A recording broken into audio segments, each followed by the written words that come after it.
El Congreso. Mi nombre es Alejandro Ferri. Ecos marciales hay en él, pero ni los metales de la gloria, ni la gran sombra del macedonio. La frase es del autor de los mármoles, cuya amistad me honró. Se parecen al modesto hombre gris que hilvana estas líneas en el piso alto de un hotel de la calle Santiago del Estero, en un sur que ya no es sur. En cualquier momento habré cumplido 70 y tantos años.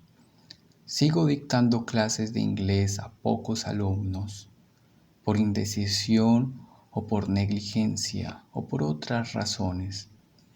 No me casé y ahora estoy solo. No me duele la soledad, bastante esfuerzo es tolerarse a uno mismo y a sus manías. Noto que estoy envejeciendo.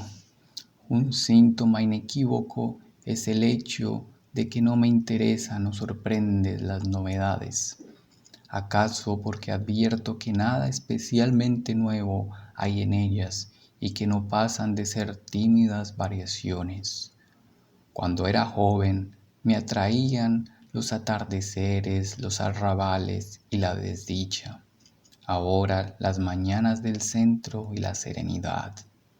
Ya no juego a ser Hamlet. Me he afiliado al Partido Conservador y a un club de ajedrez que suelo frecuentar como espectador, a veces distraído.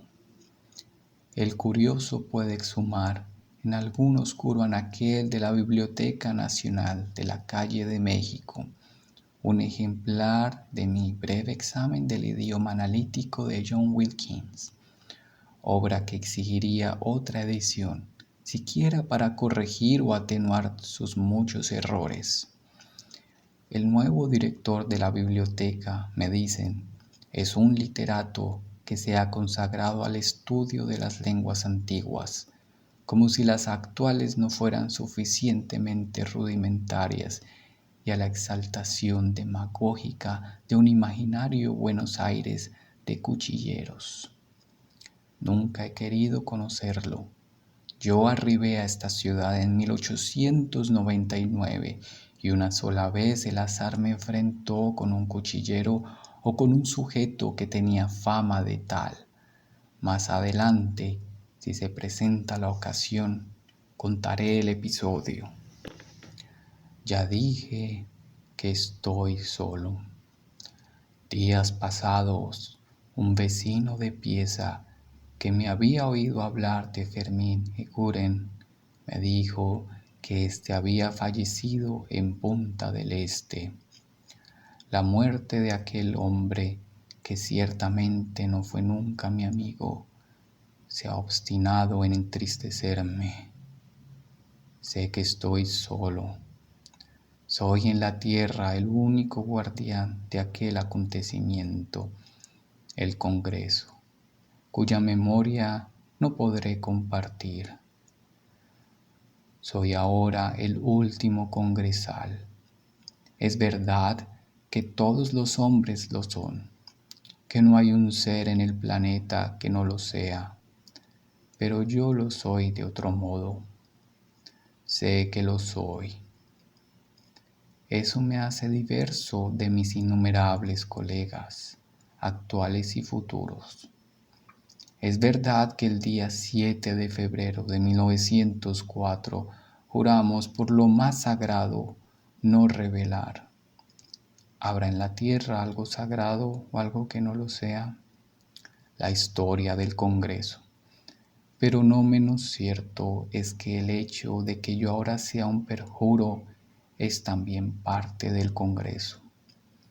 Esta declaración es oscura, pero puede encender la curiosidad de mis eventuales lectores. De cualquier modo, la tarea que me he impuesto no es fácil. No he acometido nunca, ni siquiera en su especie epistolar, el género narrativo, y lo que sin duda es harto más grave, la historia que registraré es increíble. La pluma de José Fernández Irala, el inmerecidamente olvidado poeta de los mármoles, era la predestinada a esta empresa, pero ya es tarde. No falsearé deliberadamente los hechos, pero presiento que la haraganería y la torpeza me obligarán más de una vez al error. Las precisas fechas no importan. Recordemos que vine de Santa Fe, mi provincia natal, en 1899. No he vuelto nunca. Me he acostumbrado a Buenos Aires, ciudad que no me atrae, como quien se acostumbra a su cuerpo o a una vieja dolencia. Preveo, sin mayor interés, que pronto he de morir. Debo, por consiguiente, sujetar mi hábito digresivo y adelantar un poco la narración. No modifican nuestra esencia los años, si es que alguna tenemos. El impulso que me llevaría una noche al Congreso del Mundo fue el que me trajo inicialmente a la redacción de Última Hora. Para un pobre muchacho provinciano, ser periodista puede ser un destino romántico, así como un pobre muchacho de la capital puede imaginar que es romántico el destino de un gaucho o de un peón de chacra. No me abochorna haber querido ser periodista, rutina que ahora me parece trivial. Recuerdo haberle oído decir a Fernández Irala, mi colega, que el periodista escribe para el olvido y que su anhelo era escribir para la memoria y el tiempo. Ya había cincelado algunos de los sonetos perfectos que aparecerían después, con uno que otro leve retoque en las páginas de Los Mármoles. No puedo precisar la primera vez que oí hablar del Congreso. Quizá fue aquella tarde en que el contador me pagó mi sueldo mensual y yo, para celebrar esa prueba de que Buenos Aires me había aceptado, propuse a Irala que comiéramos juntos. Este se disculpó, alegando que no podía faltar al Congreso. Inmediatamente entendí que no se refería al vanidoso edificio con una cúpula que estaba en el fondo de una avenida poblada de españoles, sino a algo más secreto y más importante. La gente hablaba del Congreso, algunos con abierta sorna, otros bajando la voz, otros con alarma o curiosidad, todos, creo, con ignorancia. Al cabo de unos sábados, Irala me convidó a acompañarlo. Ya había cumplido, me contió, con los trámites necesarios. Serían las 9 o 10 de la noche. En el tranvía me dijo que las reuniones preliminares tenían lugar los sábados y que don Alejandro Glencoe, tal vez movido por mi nombre, ya había dado su firma. Entramos en la confitería del Gas. Los congresales, que serían 15 o 20, rodeaban una mesa larga. No sé si había un estrado o si la memoria lo agrega.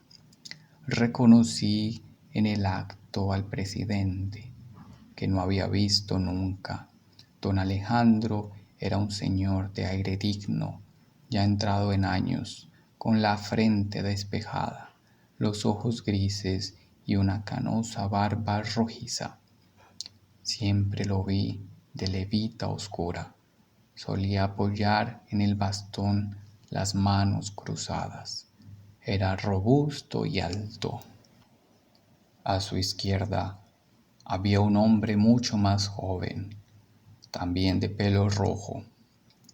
Su violento color sugería el fuego, y el de la barba del señor Glencoe las hojas del otoño.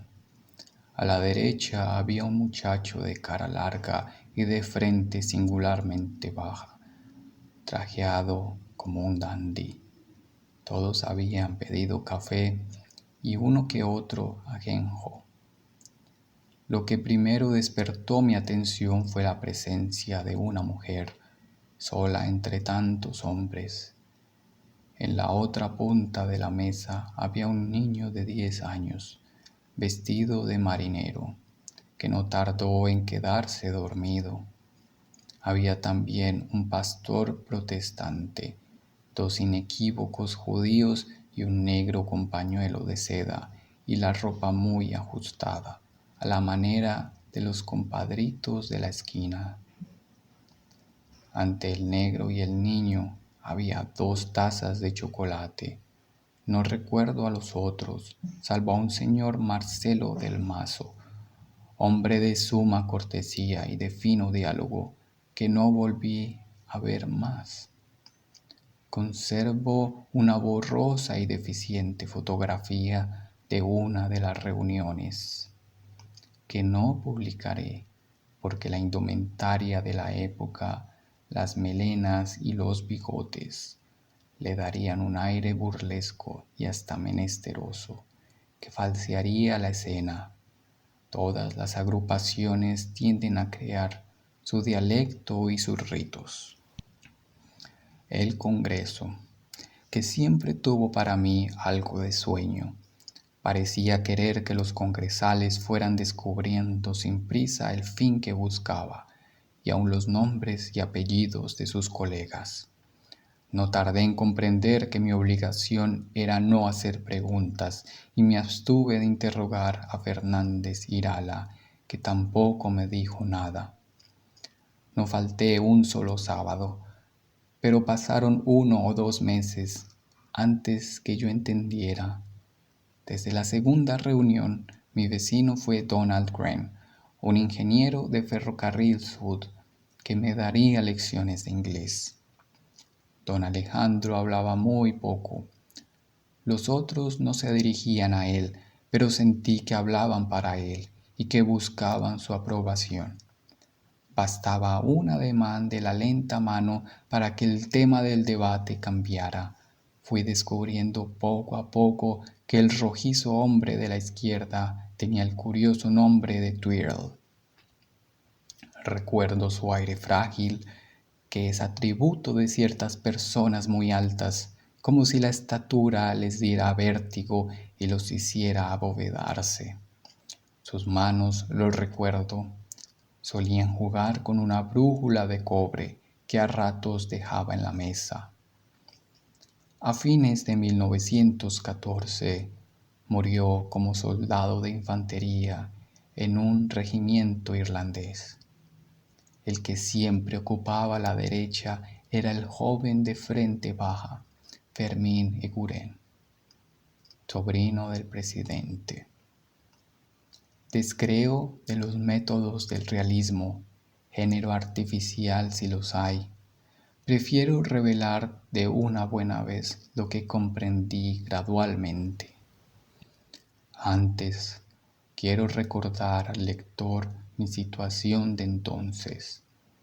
Yo era un pobre muchacho de Casilda, hijo de chacarreros, que había llegado a Buenos Aires y que de pronto se encontraba, así la sentí, en el íntimo centro de Buenos Aires y tal vez, quién sabe, del mundo.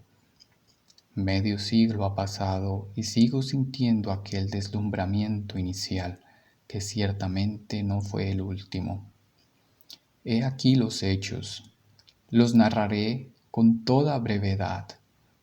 Don Alejandro Glencoe, el presidente, era un estanciero oriental, dueño de un establecimiento de campo que lindaba con el Brasil. Su padre, oriundo de Aberdeen, se había fijado en este continente al promediar el siglo anterior. Trajo consigo unos 100 libros, los únicos, me atrevo a afirmar, que don Alejandro leyó en el decurso de su vida. Hablo de esos libros heterogéneos que he tenido en las manos porque en uno de ellos está la raíz de mi historia. El primer Glencoe, al morir, dejó una hija y un hijo, que sería después nuestro presidente. La hija se casó con un eguren y fue la madre de Fermín. Don Alejandro aspiró alguna vez a ser diputado, pero los jefes políticos le cerraron las puertas del Congreso de Uruguay. El hombre se enconó y resolvió fundar otro Congreso de más vastos alcances. Recordó haber leído en una de las volcánicas páginas de Carlyle el destino de aquel Anacharsis Clotes, devoto de la diosa razón, que a la cabeza de 36 extranjeros habló como orador del género humano ante una asamblea de París. Movido por su ejemplo, don Alejandro concibió el propósito de organizar un congreso del mundo que representaría a todos los hombres de todas las naciones. El centro de las reuniones preliminares era la confitería del gas. El acto de apertura, para el cual se había previsto un plazo de 4 años, tendría su sede en el establecimiento de don Alejandro, que como tantos orientales, no era partidario de las Artigas. Quería Buenos Aires, pero había resuelto que el Congreso se reuniera en su patria. Curiosamente, el plazo original se cumpliría con una precisión casi mágica. Al principio cobrábamos nuestras dietas, que no eran deleznables, pero el fervor que a todos nos encendía hizo que Fernández Irala, que era tan pobre como yo, renunciara a la suya, y lo mismo hicimos los otros. Esa medida fue benéfica, ya que sirvió para separar las mies del rastrojo. El número de congresales disminuyó y solo quedamos los fieles. El único cargo rentado fue el de la secretaria, Nora Erford, que carecía de otros medios de vida y cuya labor era abrumadora. Organizar una entidad que abarca el planeta no es una empresa baladí. Las cartas iban y venían y asimismo los telegramas. Llegaban adhesiones del Perú, de Dinamarca y del Indostán. Un boliviano señaló que su patria carecía de todo acceso al mar y que esa lamentable carencia debería ser el tema de uno de los primeros debates. Tweedle, cuya inteligencia era lúcida, observó que el Congreso presuponía un problema de índole filosófica. Planear una asamblea que representara a todos los hombres era como fijar el número exacto de los arquetipos platónicos, enigma que ha atareado durante siglos la perplejidad de los pensadores. Sugirió que, sin ir más lejos, don Alejandro Glencoe podía representar a los hacendados, pero también a los orientales, y también a los grandes precursores, y también a los hombres de barba roja, y a los que están sentados en un sillón. Nora Erford era noruega. ¿Representaría a las secretarias, a las noruegas o simplemente a todas las mujeres hermosas? ¿Bastaba un ingeniero para representar a todos los ingenieros, incluso los de Nueva Zelanda? Fue entonces, creo, que Fermín intervino. Ferry está en representación de los gringos, dijo con una carcajada. Don Alejandro lo miró con severidad y dijo sin apuro: el señor Ferry está en representación de los emigrantes, cuya labor está levantando el país. Nunca Fermín Eguren me pudo ver. Ejercía diversas soberbias. la de ser oriental, la de ser criollo, la de atraer a todas las mujeres, la de haber elegido un sastre costoso y nunca sabré por qué, la de su estirpe vasca, gente que al margen de la historia no ha hecho otra cosa que ordeñar vacas. Un incidente de lo más trivial selló nuestras enemistades. Después de una sesión, Eguren propuso que fuéramos a la calle Junín. El proyecto no me atraía, pero acepté, para no exponerle a sus burlas. Fuimos con Fernández Irala. Al salir de la casa nos cruzamos con un hombre grandote. Eguren, que estaría un poco bebido, le dio un empujón. El otro nos cerró el camino y nos dijo: el que quiera salir va a tener que pasar por este cuchillo. Recuerdo el brillo del acero en la oscuridad del zaguán. Eguren se echó hacia atrás, aterrado. Yo no las tenía todas conmigo, pero mi odio pudo más que mi susto. Me llevé la mano a la sisa, como para sacar un arma, y dije con voz firme: esto lo vamos a arreglar en la calle. El desconocido me respondió ya con otra voz: así me gustan los hombres. Yo quería probarlos, amigo. Ahora reía afablemente.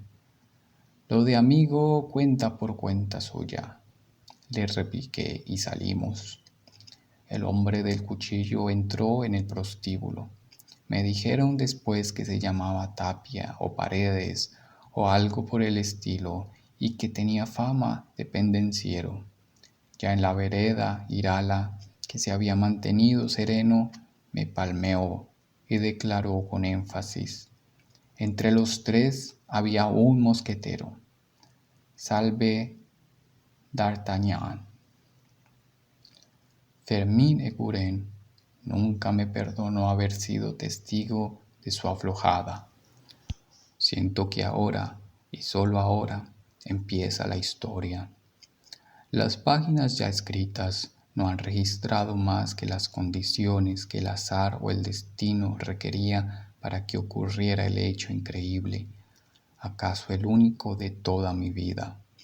Don Alejandro Glencoe era siempre el centro de la trama, pero gradualmente sentimos, no sin algún asombro y alarma, que el verdadero presidente era Tweedle. Este singular personaje de bigote fulgente adulaba a Glencoe y aun a Fermín Eguren, pero de un modo tan exagerado que podía pasar por una burla y no comprometía su dignidad. Glencoe tenía la soberbia de su vasta fortuna. Tweedle adivinó que, para imponerle un proyecto, bastaba sugerir que su costo era demasiado oneroso. Al principio el Congreso no había sido más, lo sospecho, que un vago nombre.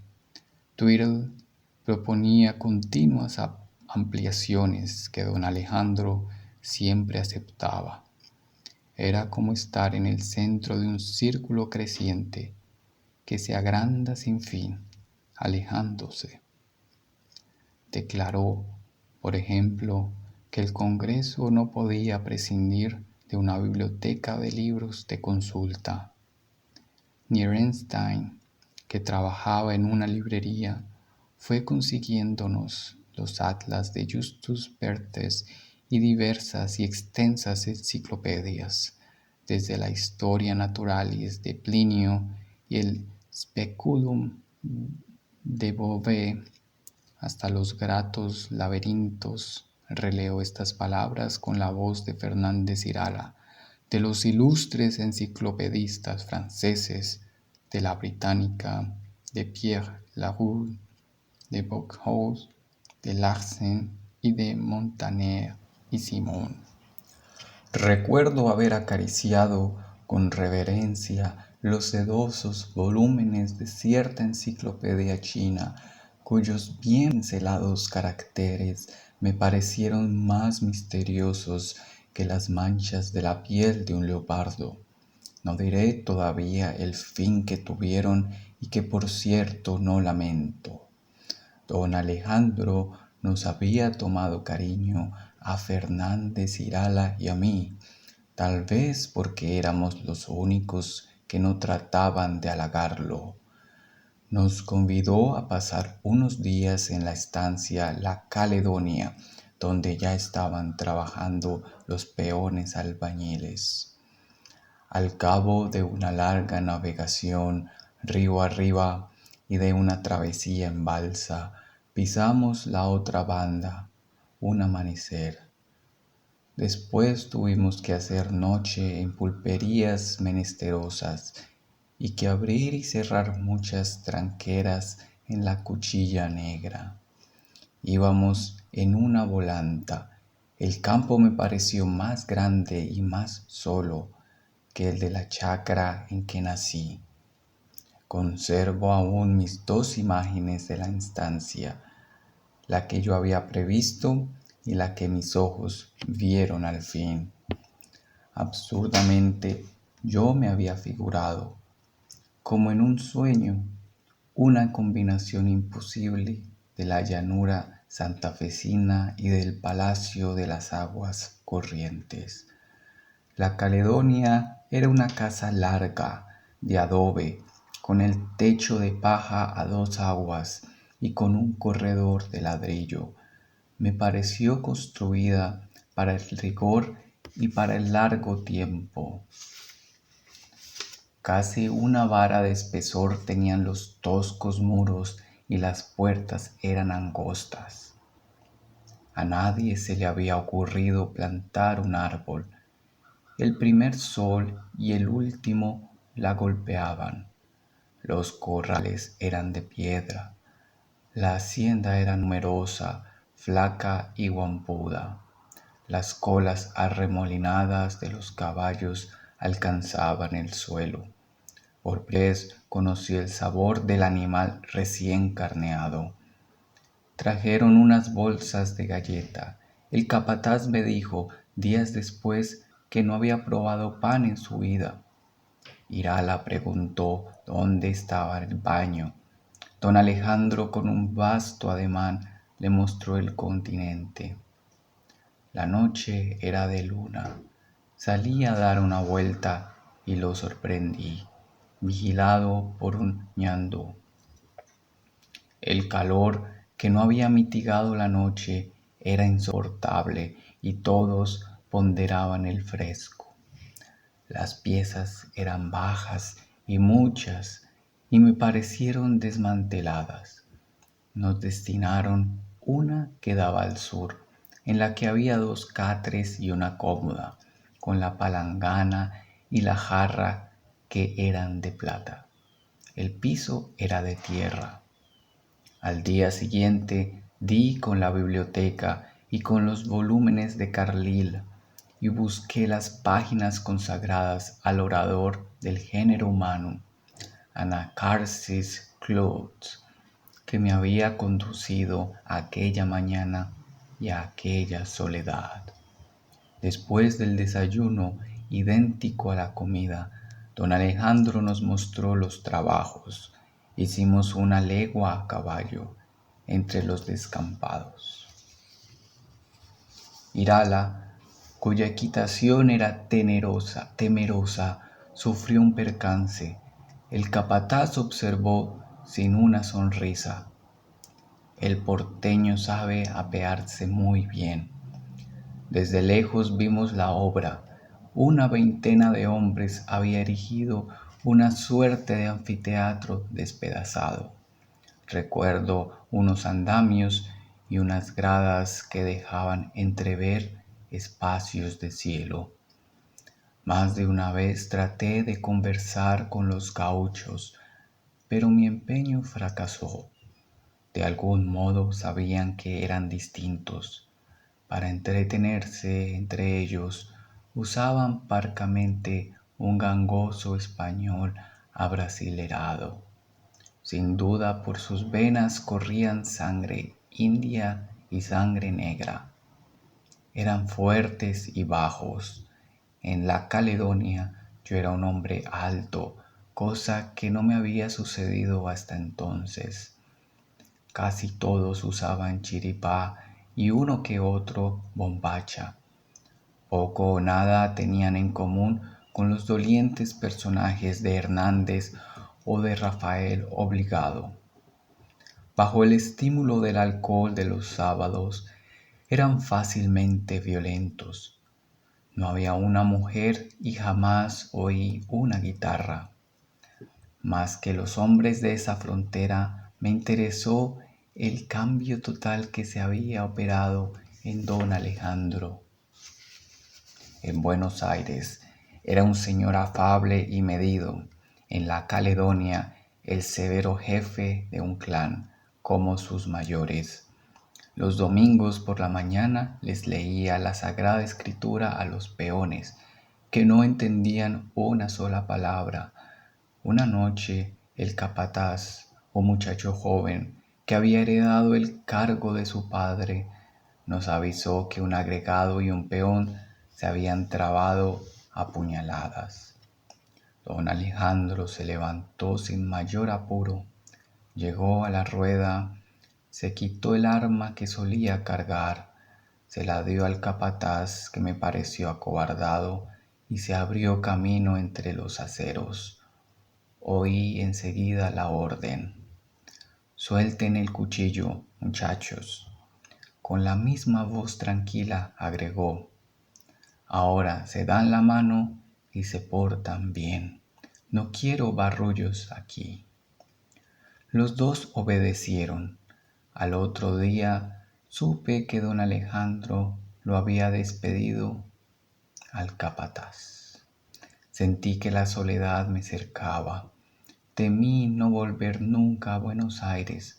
No sé si Fernández Irala compartió ese temor, pero hablamos mucho de la Argentina y de lo que haríamos a la vuelta. Extrañaba los leones de un portón de la calle Jujuy, cerca de la plaza del Once, o la luz de cierto almacén de imprecisa topografía, no los lugares habituales. Siempre fui buen jinete. Me habitué a salir a caballo y a recorrer largas distancias. Todavía me acuerdo de aquel moro que yo solía ensillar y que ya habrá muerto.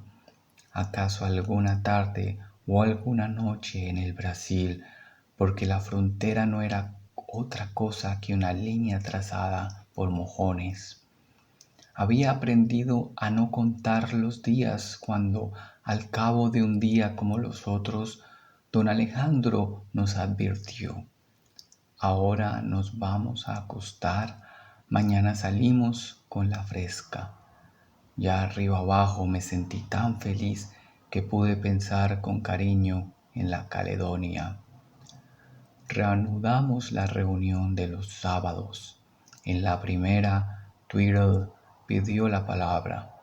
Dijo, con las habituales flores retóricas, que la biblioteca del Congreso del Mundo no podía reducirse a libros de consulta y que las obras clásicas de todas las naciones y lenguas eran un verdadero testimonio que no podíamos ignorar sin peligro.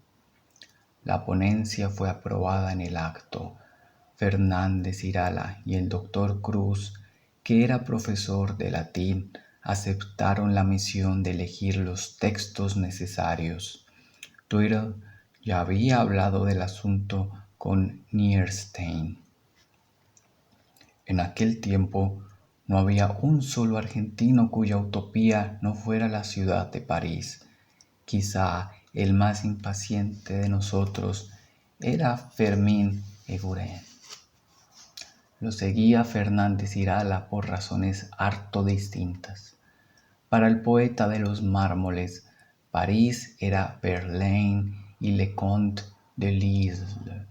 Para Eguren, una continuación mejorada de la calle Junín. Se había entendido, lo sospecho, con Twiddle.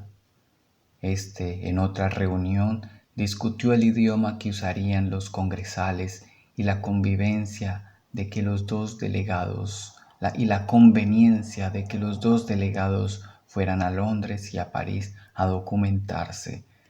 Para fingir imparcialidad, propuso primero mi nombre y tras una ligera vacilación, el de su amigo Eguren. Don Alejandro, como siempre, asintió. Creo haber escrito que Wren, a cambio de unas clases de italiano, me había iniciado en el estudio del infinito idioma inglés. Prescindió en lo posible de la gramática y de las oraciones fabricadas para el aprendizaje y entramos directamente en la poesía, cuyas formas exigen la brevedad. Mi primer contacto con el lenguaje que poblaría mi vida fue el valeroso Requiem de Stevenson. Después vinieron las baladas que Percy reveló al decoroso siglo XVIII. Poco antes de partir para Londres, conocí el deslumbramiento de Swinburne, que me llevó a dudar, como quien comete una culpa, de la eminencia de los alejandrinos de Irala. Arribé a Londres a principios de enero del 902.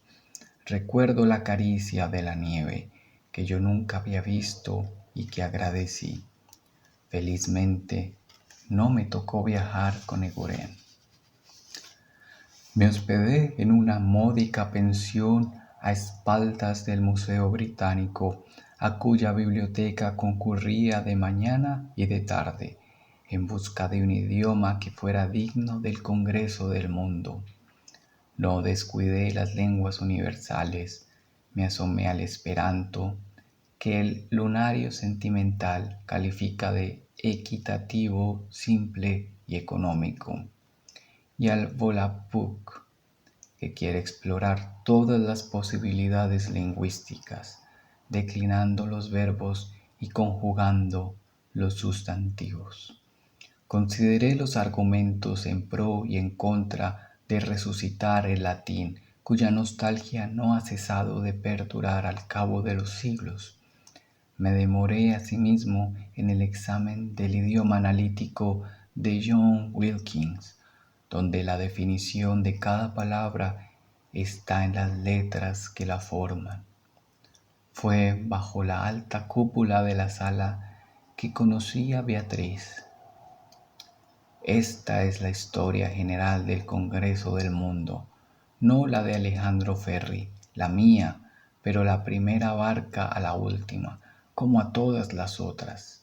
Beatriz era alta, esbelta, de rasgos puros y de una cabellera bermeja que pudo haberme recordado y nunca lo hizo la del oblicuo Twiddle. No había cumplido los 20 años. Había dejado uno de los condados del norte para ser alumna de letras de la universidad.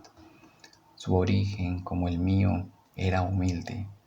Ser de cepa italiana en Buenos Aires era aún desdoroso. En Londres descubrí que para muchos era un atributo romántico. Pocas tardes tardamos en ser amantes. Le pedí que se casara conmigo, pero Beatriz Frost, como Nora Earhart, era devota de la fe predicada por Ibsen y no quería atarse a nadie. De su boca nació la palabra que yo no me atrevía a decir. Oh noches, oh compartida y tibia tiniebla, oh el amor que fluye en la sombra como un río secreto, oh aquel momento de la dicha en que cada uno es los dos, oh la inocencia y el candor de la dicha, oh la unión en la que nos perdíamos para perdernos luego en el sueño, oh las primeras claridades del día y yo contemplándola. En la áspera frontera del Brasil me había acostado me había acosado la nostalgia. No así en el rojo laberinto de Londres, que me dio tantas cosas. A pesar de los pretextos que urdí para demorar la partida, tuve que volver a fin de año. Celebramos juntos la Navidad. Le prometí que don Alejandro la invitaría a formar parte del Congreso. Me replicó de un modo vago que le interesaría visitar el hemisferio austral y que un primo suyo, dentista, se había radicado en Tasmania. Beatriz no quiso ver el barco. La despedida, a su entender, era un énfasis, una insensata fiesta de la desdicha, y ella detestaba los énfasis. Nos dijimos adiós en la biblioteca, donde nos conocimos en otro invierno. Soy un hombre cobarde. No le dejé mi dirección para eludir la angustia de esperar cartas. He notado que los viajes de vuelta duran menos que los de ida, pero la travesía del Atlántico, pesada de recuerdos y de zozobras, me pareció muy larga. Nada me dolía tanto como pensar que paralelamente a mi vida Beatriz iría viviendo la suya, minuto por minuto y noche por noche. Escribí una carta de muchas páginas que rompí al zarpar de Montevideo. Arribé a la patria un día jueves. Irala me esperaba en la dársena. Volví a mi antiguo alojamiento en la calle Chile. Aquel día y el otro los pasamos hablando y caminando. Yo quería recobrar a Buenos Aires. Fue un alivio saber que Fermín Eguren seguía en París. El hecho de haber regresado antes que él atenuaría de algún modo mi larga ausencia. Irala estaba descorazonado. Fermín dilapidaba en Europa sumas desaforadas y había desacatado más de una vez la orden de volver inmediatamente. Esto era previsible. Mas me inquietaron otras noticias. Twiddle, pese a la oposición de Irala y de Cruz, había invocado a Plinio el Joven, según el cual no hay libro tan malo que no encierre algo bueno, y había propuesto la compra indiscriminada de colecciones de la prensa, de 3.400 ejemplares de Don Quijote, en diversos formatos del epistolario de Balmes, de tesis universitarias, de cuentas, de boletines y de programas de teatro. Todo es un testimonio, había dicho. Nierstein lo apoyó. Don Alejandro, al cabo de 3 sábados sonoros, aprobó la moción. Nora Earthjord había renunciado a su cargo de secretaria. La reemplazaba un nuevo socio, Karlinsky, que era un instrumento de Twiddle. Los desmesurados paquetes iban apilándose ahora, sin catálogo ni fichero, en las habitaciones del fondo y en la bodega del caserón de don Alejandro. A principios de julio, Irala había pasado una semana en la Caledonia. Los albañiles habían interrumpido el trabajo. El capataz, interrogado, explicó que así lo había dispuesto el patrón y que al tiempo lo que le está sobrando son días. En Londres yo había redactado un informe que no es del caso recordar. El viernes fui a saludar a don Alejandro y a entregarle mi texto. Me acompañó Fernández Irala. Era la hora de la tarde y en la casa entraba el pampero. Frente al portón de la calle Alsina esperaba un carro con 3 caballos. Me acuerdo de hombres encorvados que iban descargando sus fardos en el último patio. Twiddle, imperioso, les daba órdenes. Ahí estaban también, como si presintieran algo, Nora Earthjord y Nierstein y Cruz y Donald Brent y uno o dos congresales más. Nora me abrazó y me besó, y aquel abrazo y aquel beso me recordaron otros. El negro, bonachón y feliz, me besó la mano. En uno de los cuartos estaba abierta la cuadrada trampa del sótano. Unos escalones de material se perdían en la sombra. Bruscamente oímos los pasos.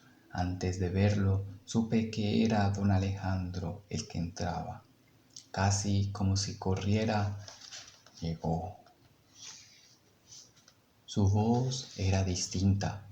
No era la del pausado señor que presidía nuestros sábados, ni la del estanciero feudal que prohibía un duelo a cuchillo y que predicaba a sus gauchos la palabra de Dios, pero se parecía más a la última. Sin mirar a nadie, mandó: vayan sacando todo lo amontonado ahí abajo, que no quede un libro en el sótano. La tarea duró casi una hora. Acumulamos en el patio de tierra una pila más alta que los más altos. Todos íbamos y veníamos. El único que no se movió fue don Alejandro. Después vino la orden: ahora le prenden fuego a estos bultos. Twiddle estaba muy pálido. Nerstein acertó a murmurar: el Congreso del Mundo no puede prescindir de esos auxiliares preciosos que he seleccionado con tanto amor. ¿El Congreso del Mundo?, dijo don Alejandro. Se rió con sorna y yo nunca lo había oído reír. Hay un misterioso placer en la destrucción. Las llamaradas crepitaron resplandecientes y los hombres nos agolpamos contra los muros o en las habitaciones. Noche, ceniza y olor a quemado quedaron en el patio. Me acuerdo de unas hojas perdidas que se salvaron, blancas sobre la tierra. Nora Earfjord, que profesaba por don Alejandro ese amor que las mujeres jóvenes suelen profesar por los hombres viejos, dijo sin entender: don Alejandro sabe lo que hace. Irala, fiel a la literatura, intentó una frase: cada tantos siglos hay que quemar la biblioteca de Alejandría. Luego nos llegó la revelación. 4 años he tardado en comprender lo que les digo ahora. La empresa que hemos acometido es tan vasta que abarca, ahora lo sé, el mundo entero. No es unos cuantos charlatanes que aturden en los galpones de una estancia perdida. El Congreso del Mundo comenzó con el primer instante del mundo y proseguirá cuando seamos polvo. No hay un lugar en que no esté. El Congreso es los libros que hemos quemado. El Congreso es los caledonios que derrotaron a las legiones de los Césares. El Congreso es Job en el muladar y Cristo en la cruz. El Congreso es aquel muchacho inútil que malgasta mi hacienda con las rameras. No pude contenerme y lo interrumpí: don Alejandro, yo también soy culpable. Yo tenía concluido el informe que aquí le traigo y seguía demorándome en Inglaterra y tirando su plata por el amor de una mujer. Don Alejandro continuó: ya me lo suponía, Ferry. El Congreso es mis toros. El Congreso es los toros que he vendido y las leguas de campo que no son mías. Una voz consternada se elevó. Era la de Twiddle. ¿No va a decirnos que ha vendido la Caledonia? Don Alejandro contestó sin apuro: sí, la he vendido.